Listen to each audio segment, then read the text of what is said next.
right here from Android Coliseum. I'm going to do a unboxing of a new laptop I just got. This is the Acer Chromebook Spin. I think it's the Spin. Acer Chromebook Spin 713. So let's take a look here and go through what's in this. Oops, don't want to hit the camera. There we go.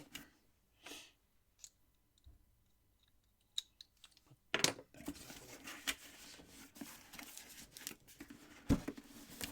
Why is it going to be in a box for a box?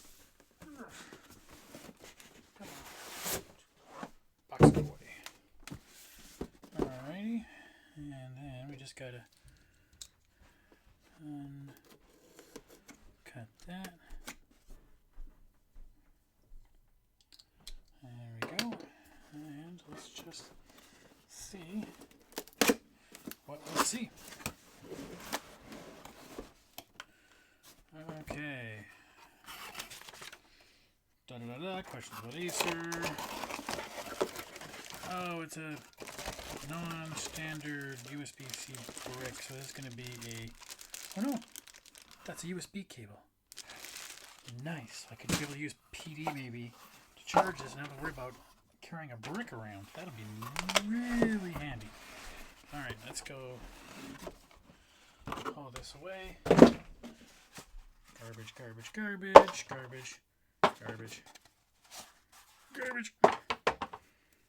And fancy silk covering. Now the interesting thing they said about this one is that this is a 3x2 screen, so they call it a vertitall or some sort of feature that it's not a widescreen display, but it's a tall display. Ooh, that is like an old style TV kind of resolution monitor. Yeah. Okay, let's take a look through now. This is the i5 model, so I will compare that specs when I run through it. But let's take a look just on the outside of it. So it has all our standard Chrome buttons.